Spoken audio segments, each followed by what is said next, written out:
Buenas tardes a todos los que nos acompañan. Quiero comenzar mi intervención agradeciendo a la licenciada Victoria Cecilia Flores por facilitarnos las instalaciones de este centro cultural de Coneculta, del Jaime Sabines, quien abrió el espacio de manera sencilla y sin cortapisas. Desde nuestro colectivo le agradecemos la disposición. Este primer foro forma parte de un ciclo de conversatorios y de foros encaminados a hacer un diagnóstico prospectivo sobre el tema en Chiapas, sobre el arte en Chiapas, en cuanto a su creación, su difusión, su divulgación y también su inversión por parte del Estado. Y por ello hemos necesitado también la participación de los agentes que intervienen. Esto es el artista, esto es el académico, esto es el que adquiere el arte y también el funcionario que de alguna manera está en alguna entidad de la cultura. Tomando como punto de partida enunciativo, más no limitativo, desde nuestro colectivo consideramos al arte como un factor polivalente, factor que se expresa sensibilizando a los seres humanos, dotándolos de inspiración en su fuero interno y desde luego que construye o reconstruye a ese hombre histórico. Más allá de nacionalismos o de los ismos, el arte es en primera instancia una proyección universal. Entonces, el arte es belleza, es estética grotesca, es relacionarse con el hombre en el mundo. Dicho así, hemos invitado al maestro Mario Nadayapa, al doctor Raúl Trejo Villalobos, al pintor Juan Chabuc, al pintor Gabriel Pozo, para que desde estas diferentes perspectivas puedan darnos su opinión sobre los retos que hay en Chiapas en materia de arte. Además de lo anterior, quiero agradecer también la presencia de todos ustedes que muestran de alguna manera con su participación que están interesados en discutir y ampliar sus puntos de vista en torno al tema del arte. Siendo así, agradezco a todos ustedes su presencia. Muchas gracias por su atención. Ok, a continuación vamos a iniciar con nuestra primera ponencia. Damos un aplauso al pintor Gabriel Pozo, pintor e ilustrador chiapaneco. Ha participado en diferentes galerías y exposiciones de arte en diferentes lugares y ha participado en diferentes foros culturales de Chiapas. Más allá de llamarme artista, me considero, como dijera un artista urbano, Sanner, soy un explorador gráfico. Entonces, he trabajado durante 8 años, estudié diseño, entonces llevamos muchos proyectos. En esta parte vienen todas las marcas y proyectos que hemos generado durante estos 8 años, proyectos editoriales. Ahí, como pueden ver, la primera marca que hicimos fue la marca de diseño, que es Guise Gráfico de Tuxtla. La segunda, Fruta, que fue una editorial en donde apoyamos a varios como escritores independientes en la maquetación, en el diseño y en la producción. Y después está La Bici, que es una revista infantil, que ahorita les platico. Este 7 Lab, que más que una marca, una empresa, era una filosofía en la que nosotros tratamos de juntar a gente, amigos que tenían proyectos culturales y como potenciarlos. Y de esas marcas salieron estas dos, que está el Sticker Fest, Can Magazine y Luz Gallery. Entonces, ahí pueden ver el fondeo que siempre hacemos, porque siempre se dice que no hay dinero. Bueno, buscamos patrocinadores que eran nuestros amigos comerciales, que conocimos mucho antes en el trabajo de diseño. Entonces ellos nos patrocinaban para la producción. Estas fueron nuestras portadas de nuestra revista. Hicimos una revista infantil. El trabajar con los niños nos enseñó que si queremos realizar un cambio verdadero, debemos introducir la cultura en los niños, en la educación desde la infancia. A partir de eso nos dimos la labor nos estábamos enfocando mucho en los niños, pero dijimos, oye, nos gusta hacer cosas como diseñadores, como artistas urbanos y esto, uno de los proyectos que iniciamos, había uno que se llamaba Arte para Llevar. O sea, era de que hacíamos cualquier cosa en algo un papel o algo, íbamos en la calle y lo pegábamos con esas cintas de doble cara y poníamos una fichita, ¿no? Te puedes llevar esta obra y te lo puedes llevar a tu casa gratis, ¿no? Entonces lo que hacíamos era intervenir, o sea, que la acción del artista de pegar en un espacio público y que la persona se pudiera llevar la pieza. Entonces las dos personas hacían algo. Estas labores, les soy sincero, no cobramos un peso. Entonces viene la galería, Luz Gallery, es una galería digital en donde se inició apuesta de los pocos espacios que existen, y aparte con la necesidad de la comercialización de las obras. Desgraciadamente, muchos museos en la actualidad te cobran cierta comisión por exponer, ¿no? Entonces dijimos, ¿por qué no llevamos esta exposición? Lo sacamos de las 4 paredes y los llevamos a las plataformas digitales, Facebook, Twitter, Instagram. Entonces eso nos llevó a un nivel nacional e internacional. Y antes de que se hagan las exposiciones, con nuestros amigos que conocimos desde hace 8 años, vamos y le comentamos el proyecto y le decimos, ¿sabes qué? Apóyanos, apoya la cultura, mira, vas a salir en el cartel, vas a salir en esto. O sea, buscamos la forma, porque esto es moverse, ¿no? A continuación se otorga la palabra al maestro Mario Andayapa, escritor y académico que ha trabajado interrumpidamente a partir del año de 1985 en México, España, Francia, Chile, Perú, Colombia, Costa Rica, Nicaragua y Guatemala. Es catedrático investigador de la Universidad Autónoma de Chiapas, director de la Fundación Iberoamericana en Chile, cronista oficial de Chiapas de Corzo y cronista oficial de Ateneo de las Ciencias y Artes de Chiapas. Agradezco esta invitación y la iniciativa de jóvenes que están participando precisamente en reflexionar esto, ¿no? Es importante crear un diagnóstico, saber cuál es la situación que nosotros estamos viviendo. El reconocimiento de todo proceso cultural le da significado a cualquier proceso, ya sea académico, ya sea empresarial, ya sea científico. Si no hay un reconocimiento de ese proceso, no puede haber una resignificación. El fracaso de todos los proyectos que se han trabajado en Chiapas es por esa ausencia. Pongo un ejemplo. En 1982, cuando da erupción el volcán de Chichonal, hay una serie de grupos, en este caso zoques, que son desplazados. El Estado crea proyectos fenomenales y decía, vamos a crear un proyecto de producción que siembre el sorgo. Fracaso. No. Que va a la crianza de pollos. Fracaso. Y desafortunadamente van quedando los esqueletos, no, como esos dinosaurios quedan los esqueletos de esas grandes galeras para los pollos, la maquinaria para todo esto. Y ellos no se habían puesto a pensar precisamente, no habían hecho un reconocimiento de un proceso cultural. Para nuestros pueblos sembrar maíz es mucho más que sembrar maíz. Eso no lo llevé yo a Marx, sino a otra cosa así, ¿no? Entonces nosotros tenemos un gran vacío historiográfico y por supuesto de todas estas dinámicas culturales. Hay trabajos, artículos y demás, pero todo disperso. Falta todavía un trabajo que realmente pueda articular toda esta dinámica que se ha dado en Chiapas. Chiapas tiene una peculiaridad. Se da la federación o anexión, se ha discutido mucho el concepto, pero más allá de eso, esa unión de nosotros de venirnos a México, se crea un nuevo ente.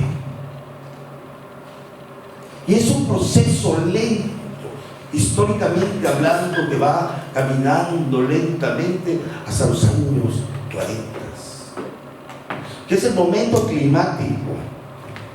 Y pocos han hablado al respecto de esto, que es de suma importancia, ¿no?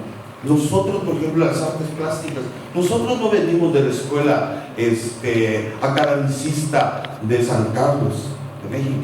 No, nosotros venimos de la Escuela Nacional, o sea, de la Escuela Nacional de Guatemala. O sea, esa es la gran influencia. Vean todo el trabajo del siglo XIX, todo el trabajo artístico que se da en el primer corte del siglo XX. Es toda una escuela guatemalteca, plenamente. El pensamiento en términos filosóficos. Yo, mi percepción es precisamente de lo que se requiere en Chiapas para un desarrollo, es una profesionalización.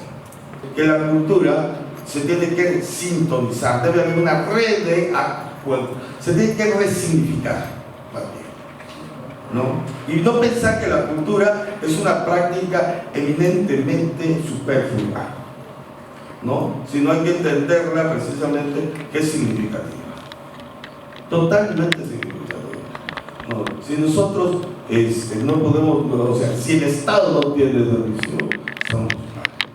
Pero también nosotros, como creadores, pues tenemos que romper ese vínculo de creadores y estados, ¿no? Yo estoy a favor de crear nuevos espacios, conquista de nuevos espacios, conquista de nuevas formas, ¿no?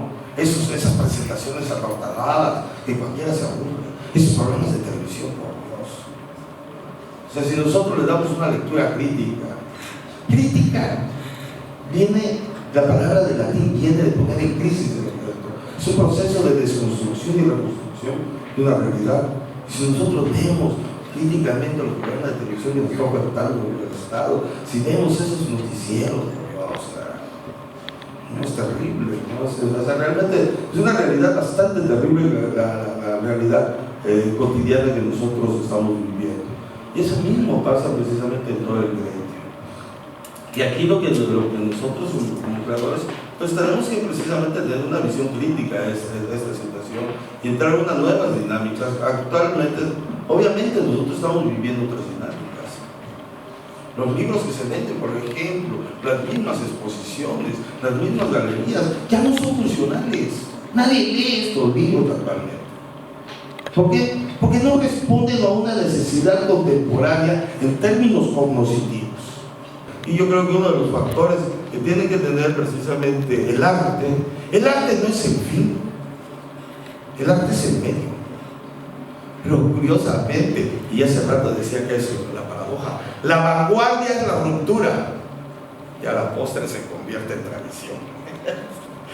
Es terrible, vean a Huidobro, originalmente sí, es terrible. Primeramente es una ruptura y viene la maldición y se vuelve en tradición, es decir, los imitan. Pero bueno, antes que lo imiten, ya están rompiendo. Entonces, tenemos que tener muy claro ese precepto, ¿no? El arte como un vía, como una vía, ¿no? No como un fin. El fin es otra cosa.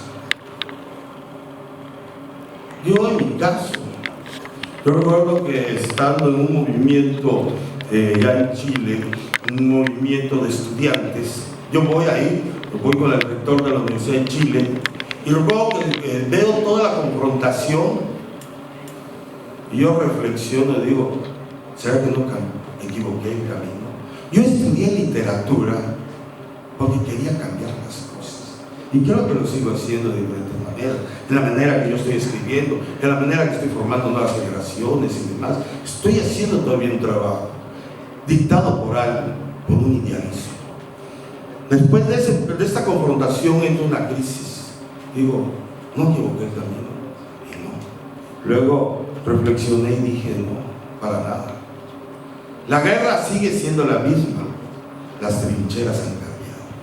Gracias. De las emociones van de la pintura a la escultura. Ha participado en diferentes exposiciones y galerías de arte en diferentes países. Pues lo más importante que recalca Frida es su circunstancia personal, sus dificultades, su dolor, su sufrimiento, pero al mismo tiempo sacó su alegría, su convivencia con sus animalitos. Entonces dice que pinta flores para que nunca mueran.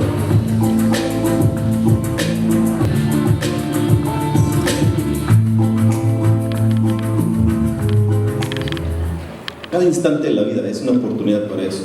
Cada presente es una oportunidad. Ya el pasado ya pasó, el futuro todavía no llega. Cada presente dura un instante, un segundo, y estamos aquí, ahora, aquí. ¿Y qué tiene que ver Frida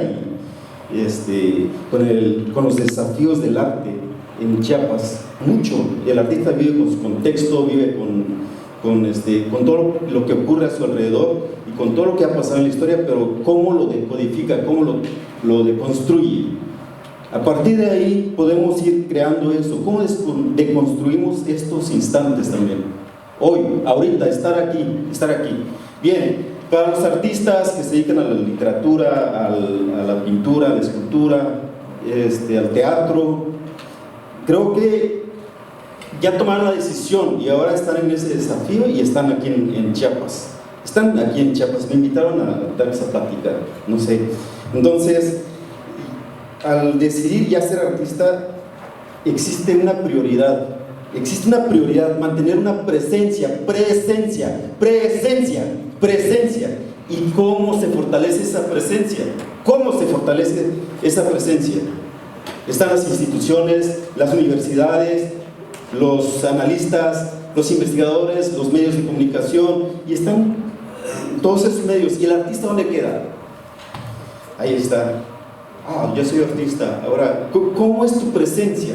¿Cómo te desenvuelves? Ahí estás desafiando también todos los obstáculos. ¿Qué es desafío? Dice el diccionario: situación difícil o peligrosa con la que alguien se enfrenta. Los desafíos. La situación difícil de Chiapas. Bien, hablamos de lo que ha ocurrido. Acudimos a las instituciones y dicen: es que no hay dinero. Es uno de los primeros argumentos que sacan. No hay dinero. Hay dinero, lo distribuyen a su antojo, es otra cosa. Ahora también el artista espera que venga el dinero. Necesito apoyo. Bien, plantea un proyecto interesante, práctico, que repercuta socialmente o repercuta con más artistas. Para eso necesitas ser muy original. Respeta tu idea, respeta tu esencia, pero también los demás artistas también que respeten. Todo el gremio debe de estar consciente de que está batallando para hacer las cosas y no decir: este cuate, mira qué es lo que hace. Ve y apóyalo, dile: pues ok, aquí puedes mejorar en este punto, en este aspecto, y así unirnos como un equipo, como una hermandad. De esa manera podemos ir venciendo todos los obstáculos, esta guerra que existe en el día a día. De esa manera. El otro punto, ya todos lo sabemos, la perseverancia. Pero esa perseverancia, ¿de qué manera lo manifestamos? ¿Vas dejando huella en donde quiera que vas? Me invitan a ir a otras partes, a Milwaukee, a ir a Italia, por ejemplo en la Universidad de Ciencias Antropológicas, a dar plática. ¿Y qué soy yo? Soy como tú, como todo chiapaneco, pero ¿con qué esencia, con qué fuerza, con qué ímpetu, con qué espíritu vas? Eso es lo más importante. Entonces tienes que perseverar con esa actitud de dejar una huella que realmente también transforme. Ahora, haces eso, pero nadie lo ve. Haces eso, pero el otro lo ve. Ya se fue aquel, y viene a presumir. Más que decir: ok, bienvenido compañero, sigamos adelante, vamos. Pero en vez de eso, el otro artista dice: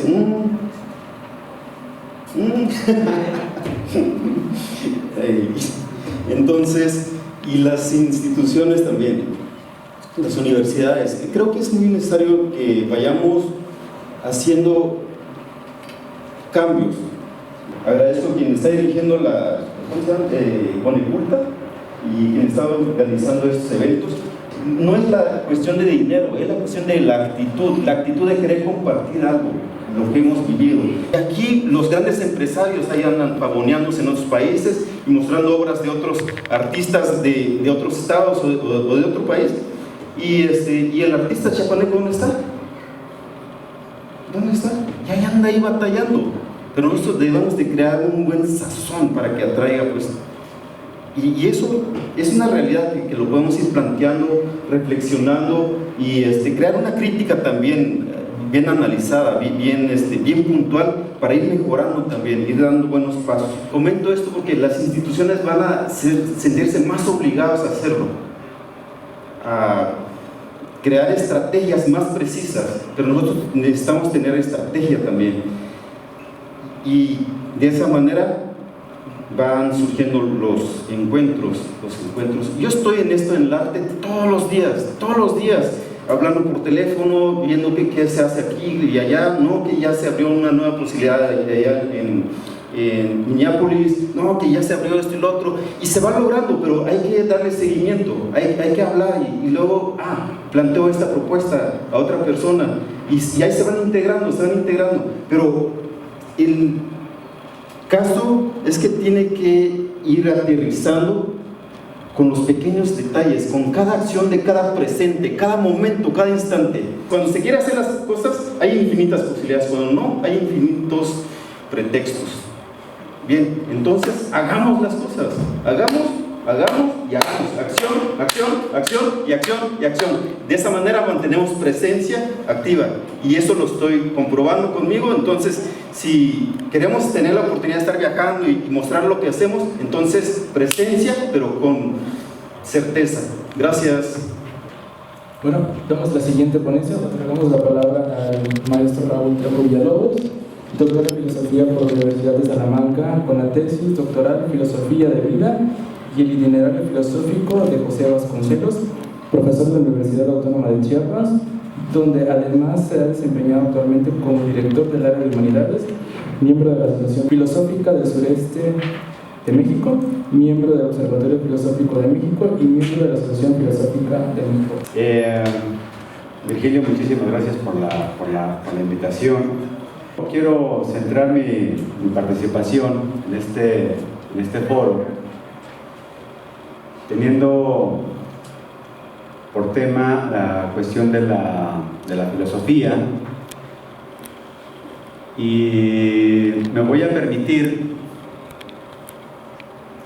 tener un panorama amplísimo como el sistema mundo del que hablaba un intelectual que acaba de morir en esta semana, y refiriéndonos al sistema mundo durante los últimos 2 siglos y teniendo como epicentro a Chiapas.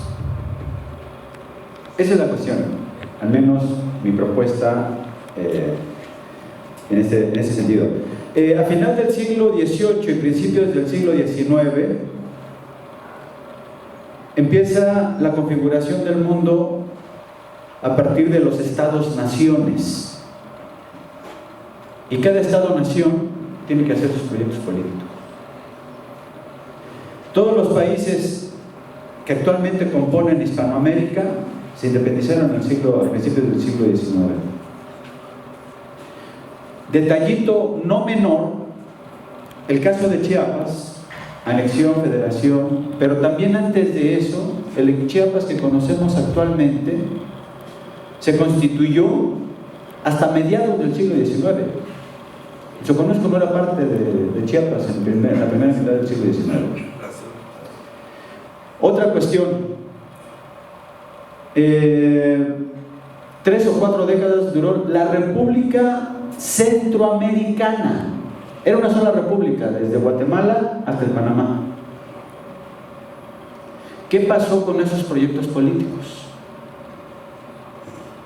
Por un lado. Por otro lado, tenemos las emergencias de las nuevas corrientes artísticas y su relación con los proyectos de nación. En primer lugar, vamos a tener el romanticismo.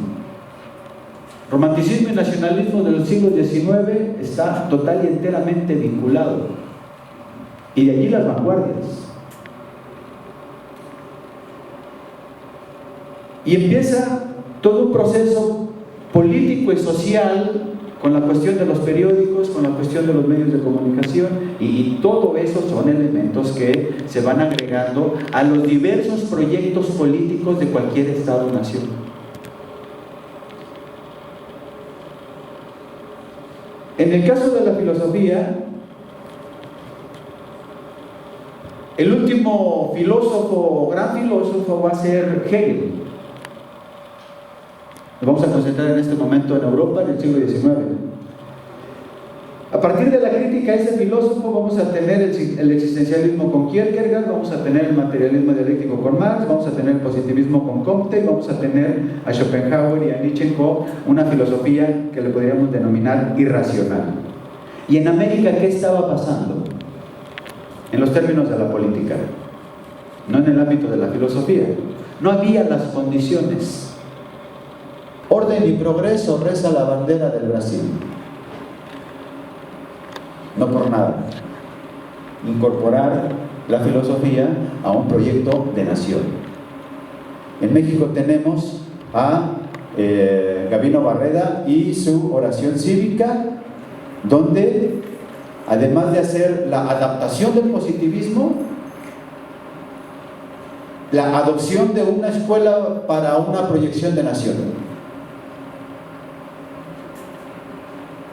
En el ámbito del arte, regresamos a Europa, tenemos el proyecto de Francia y todos los problemas políticos que había en ese momento, y organizando sus grandes eventos de muestras de pintura, y en los barrios alrededor del centro de París tenemos los talleres donde los impresionistas humildemente hacen sus exposiciones. ¿Quiénes ganaron los premios del arte en esos 1860s de la academia? Quizás algunos ya ni siquiera aparecen en las historias del arte.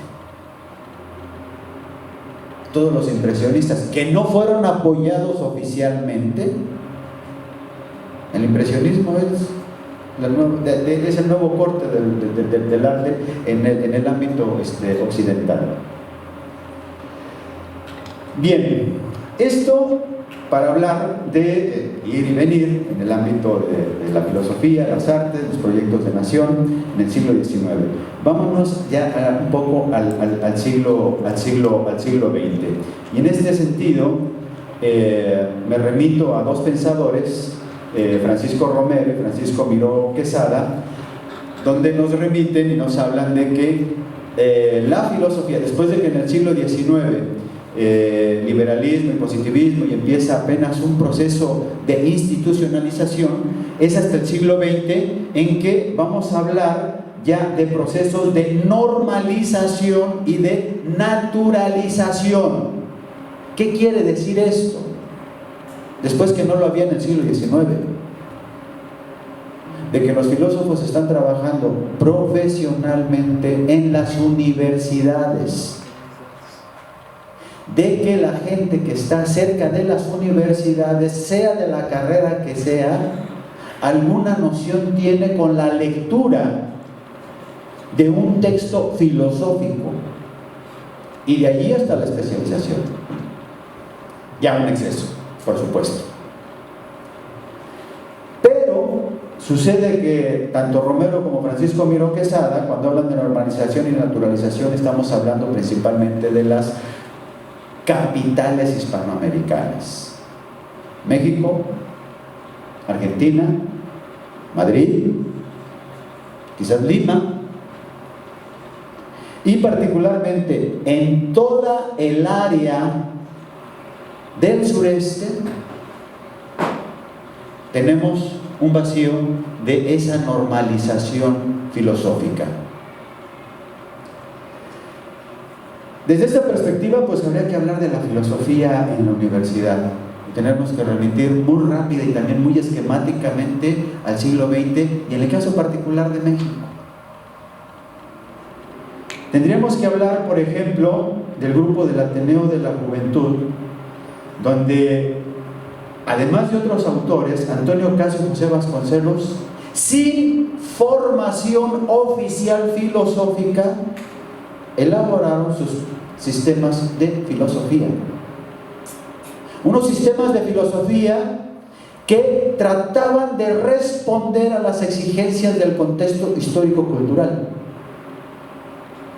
El principal libro de Antonio Caso, La existencia como economía, como desinterés y como caridad, es un sistema filosófico donde hace una crítica a la perspectiva egoísta del hombre natural como parte de los demás animales naturales.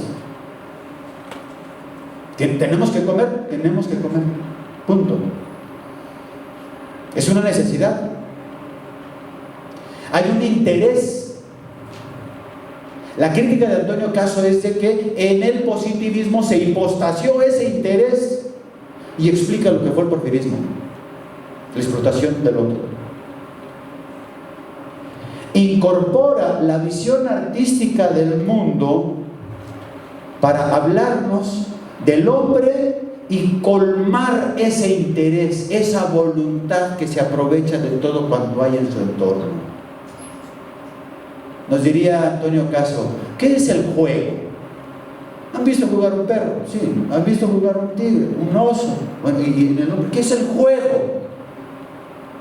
Desde la existencia como economía tenemos que alimentarnos y nada más.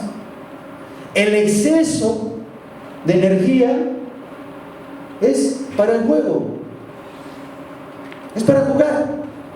Juega el gato, juega el perro, juega el hombre. Y como en la extensión del juego está el arte. La visión artística del mundo, en el caso particular de Antonio Caso, el artista se arroba ante la realidad, detiene ese interés. El espectador, lo mismo. La existencia como desinterés, después de la existencia como economía. Por último, la existencia como caridad, la perspectiva moral del hombre. El primer planteamiento que hizo Antonio Caso de este sistema filosófico fue en 1915, como parte de las actividades de una asociación civil en una de las colonias pobres de la Ciudad de México. En 1915, el año de los más difíciles de la época revolucionaria. 5 años después, José Vasconcelos, involucrado ya en el ámbito de la política, se va a la universidad y crea la Secretaría de Educación Pública. Sus principales 3 departamentos: escuelas, bibliotecas y bellas artes. Funcionario del Estado, de Álvaro Obregón. Pero estos 3 departamentos tienen relación con su sistema filosófico. Una filosofía natural, una filosofía moral y una filosofía estética. Puede verse, por supuesto, el proyecto de ley de José Vasconcelos como, pues eso, es un proyecto de ley, vamos a hacer los cambios, etcétera, cómo se va a organizar, entre otras cosas. Pero también hay que ver la fundamentación filosófica. Hay un discurso por allí, en el caso de José Vasconcelos, de Alfonso Reyes, cuando se despide de la Secretaría de Educación Pública, para hacer ver cómo desde la asociación civil se hicieron una serie de cambios y que posteriormente recayeron en los gobiernos. Evidentemente no podemos olvidar a Justo Sierra y su discurso y la apertura de la universidad con la reinstalación de la filosofía y la metafísica. Ahí es donde hay que empezar. Esa universidad se expande hacia los años 50 a las provincias, en el caso de México, y por diversas razones en todo el sureste, apenas en los años 70, 80 y 90, y ya tenemos todo el territorio nacional, los 32 estados, con al menos una universidad pública. Pero, en el caso particular del sureste, hasta el 2011, sin ninguna licenciatura de filosofía en todas las universidades públicas.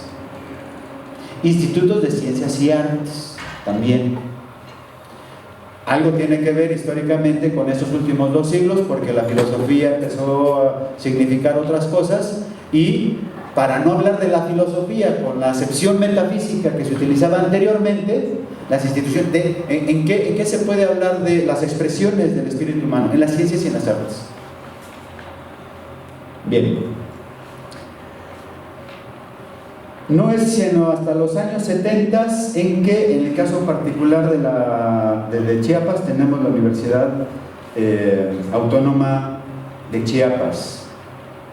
En estas relaciones de los proyectos de Estado, los proyectos de gobierno y su difusión en las artes, tenemos el caso muy particular y muy específico del Ateneo de Ciencias y Artes de Chiapas, aquí en el Estado. Algo que yo creo todavía necesita un mayor estudio. Hay quien ya ha hecho algunos estudios y establece un vínculo con el ICACH, pero sí hay un cambio bastante importante. Se habla de las nuevas posturas de los gobernadores en turno después de Francisco Grajales. Habría que estudiar eso allí qué fue lo que pasó, porque de allí hasta la creación de la universidad, hace falta un estudio mayor y más detenido. Parte de esto, pues bueno, aquí nuestro colega Mario ha estudiado y ha estado recopilando allí bastante material, darle seguimiento a los poetas, a los pintores, a los artistas gráficos. Es un tema pendiente para poder incorporarlo como experiencia, creo yo, a reserva de lo que diga mi amigo Mario. Bueno,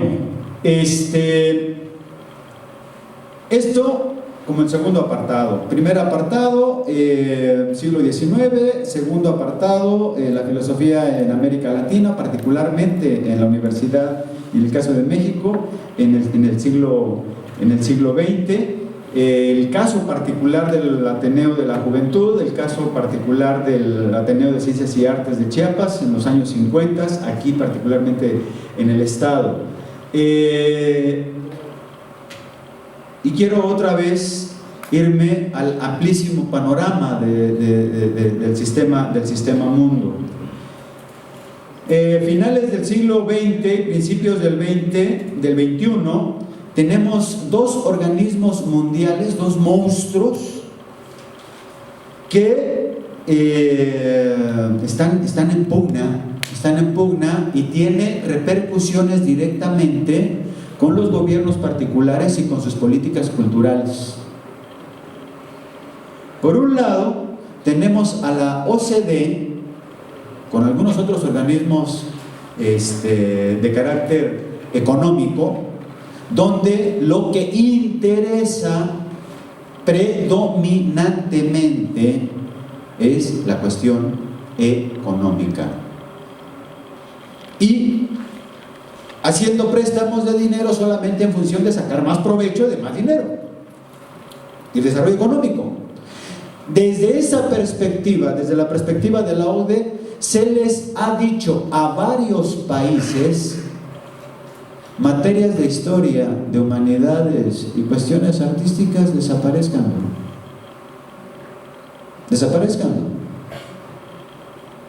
desde sus respectivos gobiernos. El caso particular de México, en el 2008 se metió la norma para la propuesta de ley para eliminar las materias de filosofía de toda la educación del bachillerato, en todos los sistemas de bachillerato. Y bueno, pueden tener más noticias. Hace poquito el Bolsorano acaba también de meter un proyecto para poder anular eso. La UNESCO ha estado organizando diversos eventos para,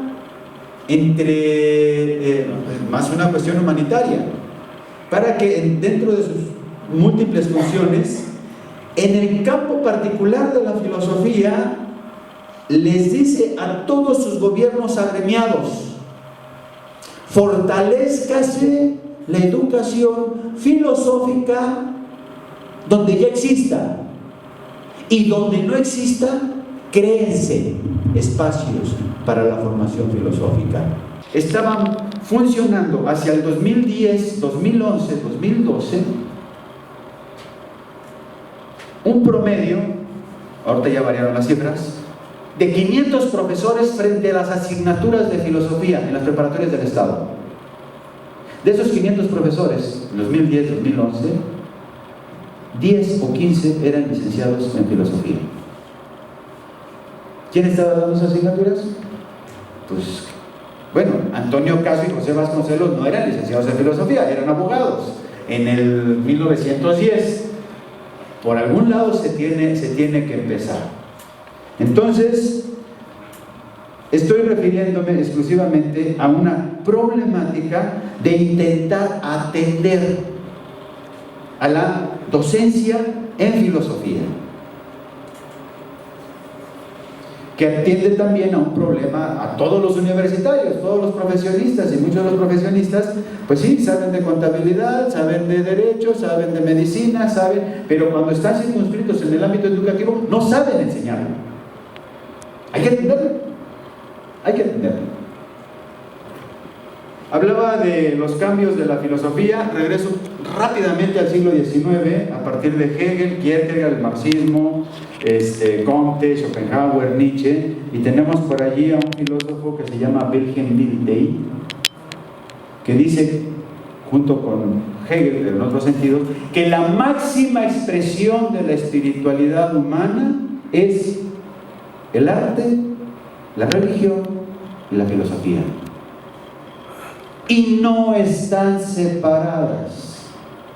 Mientras todo se esté dejando en lo privado, en los acuerdos populares, pues no le veo mucha posibilidad de cambio. Se pudiera decir o establecer una relación, y con esto termino, de que a una mayor democracia y vida pública, un mayor desarrollo del arte no lo sé, la verdad. Y otra vez me voy a un caso hispanoamericano. En una Nicaragua, hoy, como ayer, como hace un siglo, pobre, explotada, nació el poeta que le dio la presencia a la lengua española a nivel mundial, y allí se desarrolló. Se llama Rubén Darío. ¿Hay esa relación? No lo sé, pero ahí está un caso y ahí está una referencia. Y Rubén Darío, de igual manera, en determinado momento ocupó espacios en los gobiernos con Zelaya y ante todo ante las guerras contra los Estados Unidos. Con eso termino y les agradezco mucho su atención.